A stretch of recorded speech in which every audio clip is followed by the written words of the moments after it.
नमस्ते बच्चों। आज हम स्टार्ट करने जा रहे हैं last class which is the revision class of class 9 chapter 2। इसमें हम लोग पूरे चैप्टर में हमने जितनी भी चीज़ें पढ़ी है सारी चीज़ों को एक बार एक जगह पे शॉर्ट नोट्स के फॉर्म में देख लेंगे। इसमें कोई भी टॉपिक ऐसा नहीं कि बहुत ज़्यादा डिस्क्रिप्शन से लिखा हुआ है, लेकिन उतना बेसिक लिखा हुआ है कि आपको हर टॉपिक का अगर आपका पढ़ा हुआ है तो बेसिक नॉलेज या फिर क्या आपको उसमें मेनली याद रखना है ये आपको याद रह जाए। स्टार्ट करते हैं। सबसे पहले, a pure substance is a single substance which can not be separated into other kinds of matter by any physical process. Pure substance बोलते किसको हैं? वैसे सब्सटेंस को जिनको और छोटे भागों में नहीं बांटा जा सकता किसी भी फिजिकल प्रोसेस से, उसे हम प्योर सब्सटेंस बोलते हैं। सेकंड है, a mixture is not a pure substance in terms of science. किसी भी मिक्सचर को अगर हमें देखने में भी वो प्योर, नॉर्मल घरेलू लैंग्वेज में अगर हमें वो प्योर लग रहा है कि इसे और नहीं बांटा जा सकता, लेकिन एक मिक्सचर को कभी भी, मिक्सचर मतलब कोई सब्सटेंस जो मिक्सचर के फॉर्म में है और दो या दो से अधिक चीज़ों से मिलकर बना हुआ है, वैसे सब्सटेंस को हम लोग साइंस के टर्म्स में प्योर सब्सटेंस नहीं कह सकते। Next one, elements are classified into three types, that is metals, non-metals and metalloids। हमने क्लासिफिकेशन पढ़ा था एलिमेंट्स और कंपाउंड्स का। उसमें एलिमेंट्स को थ्री पार्ट्स में डिवाइड किया गया है, थ्री टाइप्स में डिवाइड किया गया है, जो कि है मेटल्स, नॉन मेटल्स और मेटलॉइड्स। नेक्स्ट है, chemical compounds are formed as a result of chemical combination between the atoms. Chemical compounds बनते कैसे हैं? एटम्स का केमिकल कॉम्बिनेशन, एटम्स दो या दो से अधिक एटम्स मिलकर कंबाइन करते हैं और उससे केमिकल कंपाउंड्स का फॉर्मेशन होता है। नेक्स्ट है,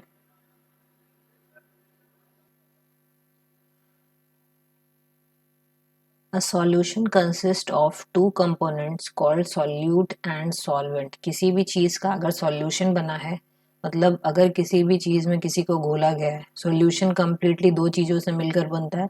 एक होता है उसमें सॉल्यूट और दूसरा होता है सॉल्वेंट।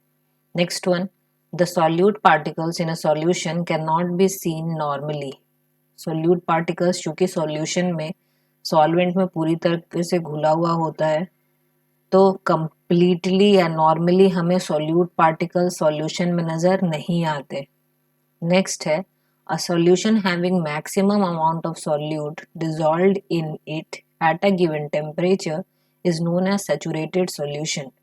सैचुरेटेड सॉल्यूशन किसको बोलते हैं? वैसे सॉल्यूशन जिसमें मैक्सिमम अमाउंट ऑफ सॉल्यूट एक सर्टेन टेम्परेचर पे मिला दिया गया है और उसमें और फर्दर हम सॉल्यूट ऐड नहीं कर सकते, तो वैसे सॉल्यूशंस को हम लोग बोलते हैं सैचुरेटेड सॉल्यूशन। अ सैचुरेटेड सॉल्यूशन बिकम्स अनसैचुरेटेड अपन हीटिंग। अगर हमें उस सैचुरेटेड सॉल्यूशन को अनसैचुरेटेड में बदलना है तो हमें उसमें टेम्परेचर बढ़ाना पड़ेगा या घटाना पड़ेगा। घटाना तो पॉसिबल नहीं, बढ़ाना पड़ेगा। इस वजह से उसको हीट करना पड़ेगा। अगर उसे अनसैचुरेटेड बनाना है तो सिर्फ और सिर्फ हीटिंग के प्रोसेस से हम उसे अनसैचुरेटेड बना सकते हैं।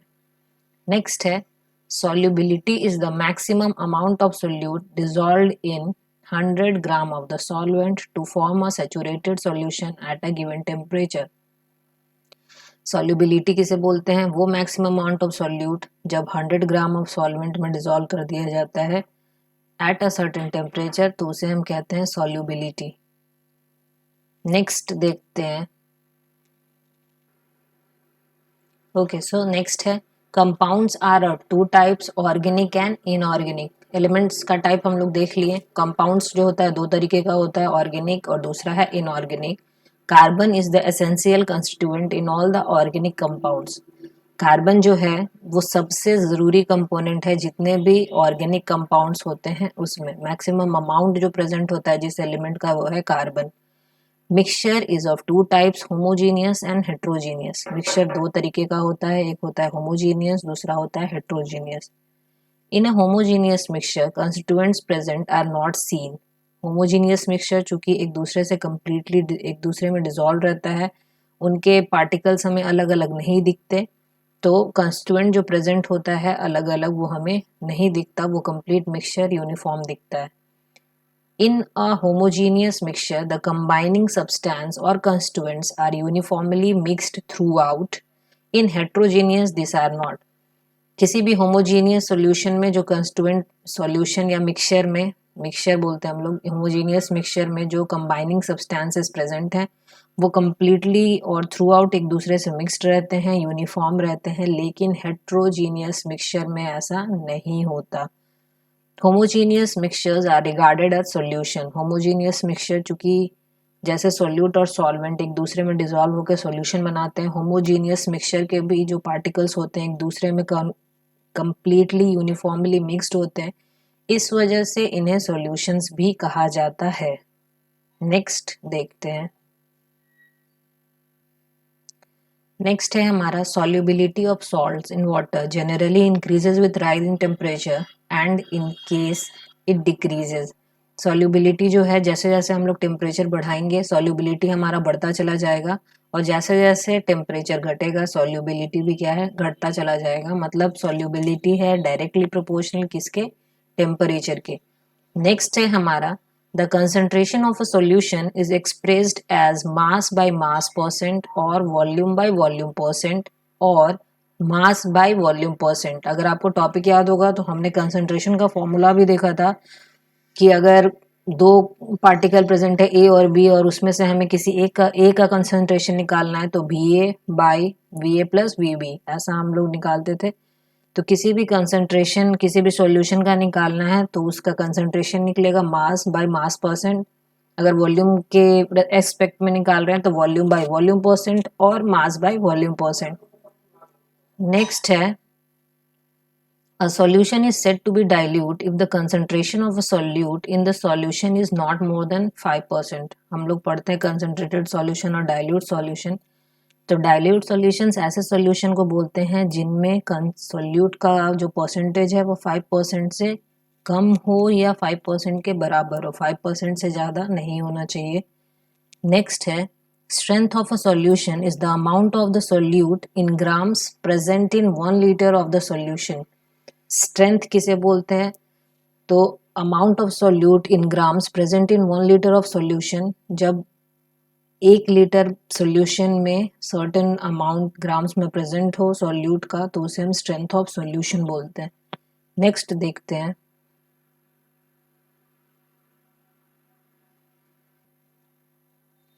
मास percent of a solution is the number of parts by mass of one component पर 100 parts by mass of the solution. Mass percent का फॉर्मूला होता है, मान लीजिए किसी भी सब्सटेंस जो प्रेजेंट है सॉल्यूशन में उसका मास परसेंट निकालना है तो उस सब्सटेंस का मास बाय सॉल्यूशन का मास, जिसमें 1 2 3 जितने भी सब्सटेंसेस या एलिमेंट्स प्रेजेंट है, इनटू 100। उसको कितने पार्ट्स में निकालेंगे, 100 पार्ट्स में, क्योंकि हम लोग किसी भी चीज़ किसी भी परसेंट को कंप्लीट 100 में ही मानते हैं। तो इस वजह से मास परसेंट निकालने के लिए भी परसेंट निकालना है तो इनटू 100 करना पड़ेगा उस सब्सटेंस उस एलिमेंट का मास बाय टोटल सॉल्यूशन का mass into 100।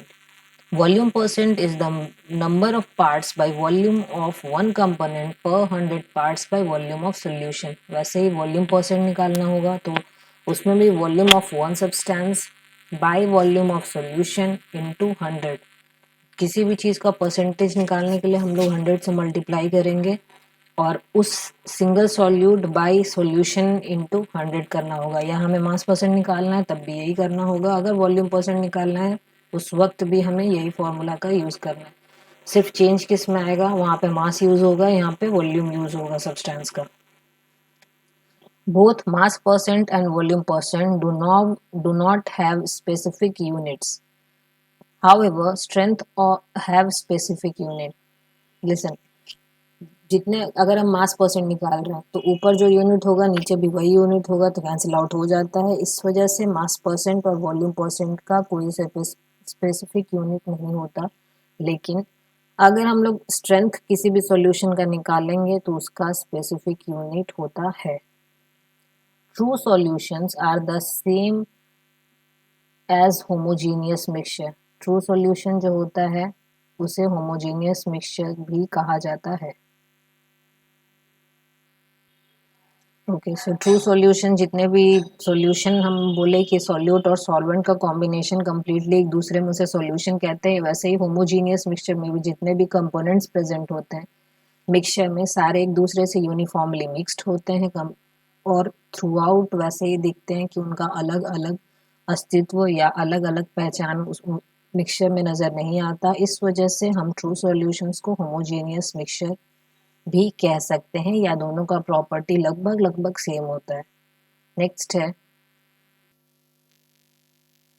Suspensions and colloidal solution represent heterogeneous mixture. Suspension और कोलाइडल सॉल्यूशन हेट्रोजीनियस मिक्सचर के कैटेगरी में आ सकता है। There are 8 types of colloidal solution depending upon the physical state of the diverged phase and the diversion medium. Colloidal solution में हमने दो, जैसे हम सॉल्यूशन में सॉल्यूट और सॉल्वेंट पढ़ते हैं, वैसे ही कोलाइडल सॉल्यूशन में दो मीडियम्स पाए जाते हैं, जिनमें से एक को हम बोलते हैं डिस्पर्स्ड फेज, दूसरा को बोलते हैं डिस्पर्स्ड मीडियम। और इन दोनों के वेरिएशन से या कैटेगराइजेशन से टोटल हमें 8 टाइप्स ऑफ कोलाइडल सॉल्यूशन मिले हैं, या 8 टाइप्स ऑफ कोलाइडल सॉल्यूशन हमने पढ़ा है। डिस्पर्स्ड फेज, नेक्स्ट है dispersed phase particles in a colloidal solution follow zigzag path known as Brownian motion। बहुत इंपॉर्टेंट है, कभी कभी एक्स्ट्रा में आ जाता है कि यही कोलाइडल सॉल्यूशन में जो डिस्पर्स्ड फेज है वो जो है जिगजैग पाथ फॉलो करता है, और इसी डिस्पर्स्ड फेज के द्वारा जिगजैग पाथ जो फॉलो करने का तरीका है या जो ये फॉलो करता है उसे हम ब्राउनियन मूवमेंट भी कहते हैं। Tyndall effect is shown by colloidal solution. Tyndall effect सिर्फ और सिर्फ कोलाइडल सॉल्यूशंस के द्वारा शो किया जाता है। नेक्स्ट है हमारा separation of constituents from a heterogeneous mixture is easier as compare to homogeneous mixture. कभी भी होमोजीनियस मिक्सचर से बहुत ज़्यादा आसान होता है हेट्रोजीनियस मिक्सचर के कंपोनेंट्स को अलग अलग करना, क्योंकि वो यूनिफॉर्मली मिक्स्ड नहीं होते।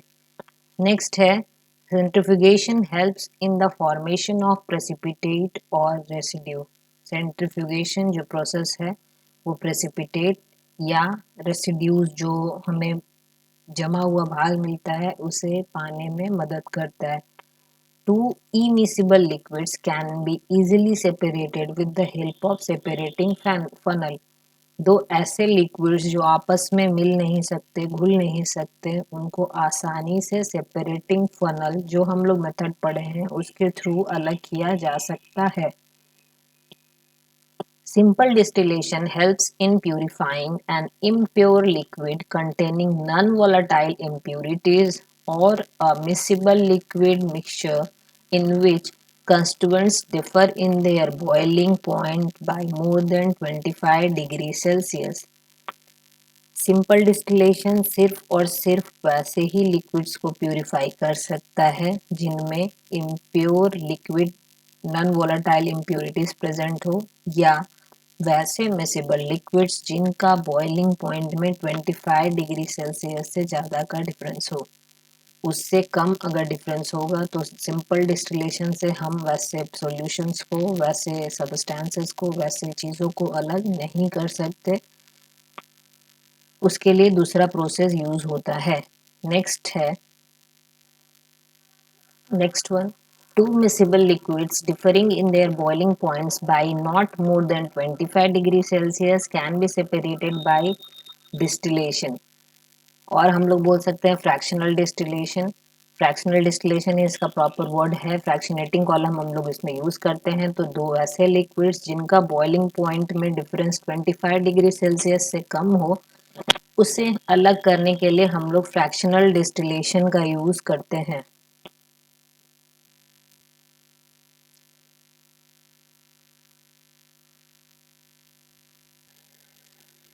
ओके, सो नेक्स्ट है paper chromatography by fractional helps in separating components present in a homogeneous mixture even if available in small amounts.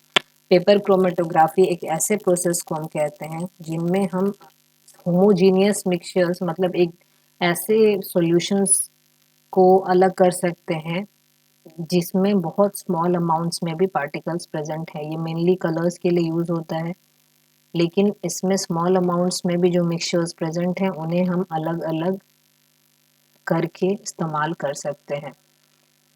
Next है हमारा a physical change involves a change in the physical property of substances particularly in physical state.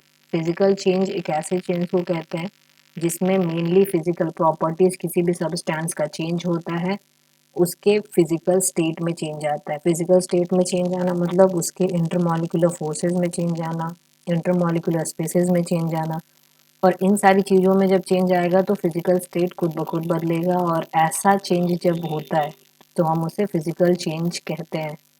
Next है in the substances undergoing physical change the chemical characteristics remain unchanged। किसी भी substance में अगर physical change हो रहा है, physical change उसमें देखा जा रहा है, तो उसके केमिकल प्रॉपर्टीज, उनका कॉन्स्टिट्यूशन बिल्कुल भी इफेक्ट नहीं होगा। मतलब उसका जो केमिकल कैरेक्टरिस्टिक्स है जैसे का वैसा रहेगा।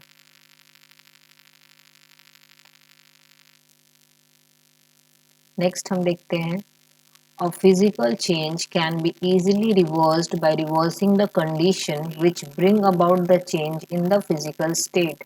फिजिकल चेंज को हम आसानी से रिवर्स कर सकते हैं। कैसे? वो जिस तरीके से किया गया है उसको रिवर्स करके। मतलब अगर गर्म करके हम किसी चीज़ को फिजिकली चेंज किए हैं तो जस्ट उसका उल्टा करेंगे, उसे ठंडा करेंगे, वो फिर से उल्टा हो जाएगा। मतलब चेंज को हम वापस उसके नॉर्मल मतलब पहले वाले स्टेट में ला सकते हैं। नेक्स्ट है हमारा a chemical can not, a chemical change यहाँ पे छूट गया है, wait for a second. Done.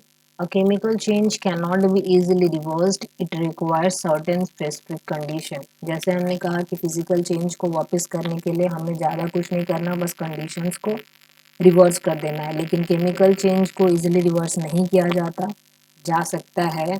उन्हें अगर रिवर्स करना है, एक तो सारे केमिकल चेंजेस को रिवर्स ही नहीं किया जा सकता, कुछ एक जो होते भी हैं उनमें बहुत स्पेसिफिक कंडीशंस इस्तेमाल करके रिवर्स किया जाता है। नेक्स्ट है a chemical change is always accompanied by certain chemical reaction. Chemical change जब भी होगा तो वो केमिकल रिएक्शन से ही होगा, केमिकल रिएक्शंस के थ्रू ही होगा। तो केमिकल चेंजेस हमेशा अकम्पनीड होता है किसके द्वारा? तो केमिकल रिएक्शंस के द्वारा। लास्ट है हमारा substances undergoing chemical change are accompanied by change in composition। कभी भी किसी सब्सटेंस में अगर केमिकल चेंज हो रहा है तो उसके केमिकल कंपोजिशन में भी चेंजेस आएंगे। जो भी हमारा रिएक्टेंट है वो जब प्रोडक्ट का फॉर्मेशन करेगा तो रिएक्टेंट और प्रोडक्ट का जो कंपोजिशन है वो कभी भी सेम नहीं होगा, दोनों के कंपोजिशंस में डिफरेंस पाया जाता है।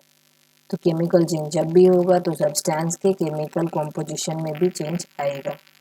ओके, सो ये सारा आपका ब्रीफ था चैप्टर 2 का, जो आप कभी भी रिवीजन के तौर पे देख सकते हैं, या कभी भी आपको हड़बड़ी में जाना है, कहीं ब्रीफ आपको पढ़ना है तो आप देख इसे पढ़ के जा सकते हैं। मेनली ये एग्ज़ाम्स में ज़रूरी होता है, लेकिन फिर से कंडीशंस अप्लाइड है कि आपको हर टॉपिक का नॉलेज थोरोली होना चाहिए, जिसके लिए आपको चैप्टर को अंदर पढ़ना ज़रूरी है। अगर आप बोलिएगा कि सिर्फ ब्रीफ नोट्स पढ़ के या रिवीजन नोट्स पढ़ के हमारा तैयारी हो सकता है, तो ये बिल्कुल भी नहीं हो सकता। कुछ परसेंटेज ही होगा। मान लीजिए आप 80% तैयारी करने को बैठो तो आपको मुश्किल से 20% तैयारी इससे होगा। तो प्लीज़ चैप्टर्स को 1 2 3 बार थॉरोली पढ़ना पड़ता है। जब वो हो जाए तो रिवीजन के लिए हम रिवीजन नोट्स का या टू डूज जिसे बोलते हैं उसका यूज़ कर सकते हैं, और तभी वो हमें समझ में भी आएगा। अगर हमें कुछ नहीं पढ़ा हुआ है, लाइकवाइज हमें फिजिकल चेंज क्या होता है पता ही नहीं है, तो सिर्फ यहाँ पढ़ के हम उसे जान नहीं सकते। तो आप चैप्टर्स को अच्छे से पढ़िए, थोरोली पढ़िए।